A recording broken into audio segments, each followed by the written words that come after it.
Okay, so the objective of this scene was to go into the bathroom. I think you can hear the great sound work. Sebastian, the audio lead, has worked a lot on this kind of effects. When you take out your earplug, you can hear more the ambience. And this kind of art is done by our main concept artist. We got like 4 concept artists working on the game, with Edouard, who has made a lot of artwork. He was the one concept artist. So basically in the beginning we do a lot of documentation, like we do a lot of research. From all those pictures we can find on the internet, every room, every character needs to tell you a story, who they are, what they do. And just for following the scene, even for the mood, when it's still the rhythm of the game. So we wanted this scene in the bathroom to have a really cold and harsher and more contrasty lighting, to be different from the soft and warm lighting from the art class before. Seeing this scene, there was here one of the mistakes we have done with the game. For example, when Max is tearing apart the Polaroid. In fact, I don't know if you have tried to tear apart a Polaroid, but it's quite impossible. Yeah, you can. We tried it. You can't do it. It's too strong. It's plastic, and it's impossible to tear it like she does. But of course, there is a lot of symbolic behind this, and so we decided to keep it, even if it's non-realistic. Maybe it's a bad Polaroid quality, and we can do it. So you can see the butterfly coming in from the window. Of course, there's a lot of symbol behind this. The butterfly, of course, with all the butterfly effects thing, and the fact that Chloe has got some butterflies on her tattoo, and the color of her hair based on the color of the butterfly. Really something we wanted to hear. The blue butterfly is really, really important, and of course at the end of the game it's much more important. One of the fans' favorite, and of course a character we really love, Chloe. She's one of the most important characters, because at the end the choice is about her. It was really important to create this character the best way possible, so the player would learn to care more and more about her.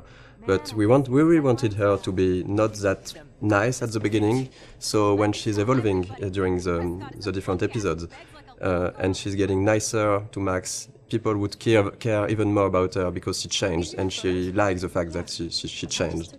If she was the nicest person from the beginning, it wouldn't be, I think, as effective that her going forward and changing toward Max. Sometimes some players hated Chloe during the first episode, and I think it's not a bad thing, because you can dislike a lot of things about her personality, and after in episode 3, and of course at the beginning of episode 4, there was really something more to this character, and I think it's like having in real life with a friend. There is always some things you don't like, and the relation between Max and Chloe talk about that, and I think it's really interesting to see how the player will learn to like more and more Chloe. And I think it was one of the biggest challenge of the writing process, because we have 5 episodes, we have a limited amount of time, and we need to find the good beats and the good pacing to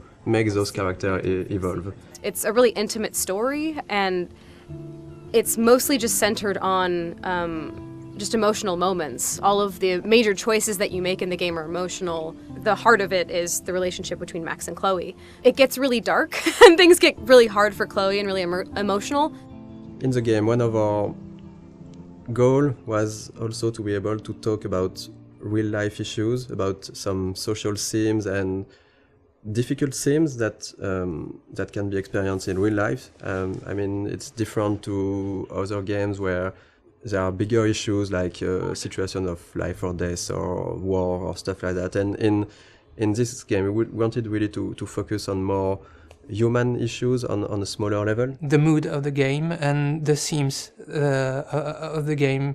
It's the themes that we tackle in the game are not something that you see often in other games. We try to be mature about it. We try not to force it onto players, and we try not to be too brutal about it. We have issues like domestic violence, family issues.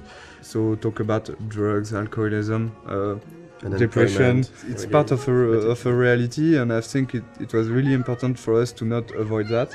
And I think it's a great video game is also a great media to talk about that, because as a player you will be involved maybe more than just looking at a movie or reading a book. You will be really part and actor of this experience. We were not sure that Square Enix, the publisher, would approve all the themes, the intense scenes we have, and how we deal with them. And really early in the discussions, we were relieved to see that they didn't want to change anything.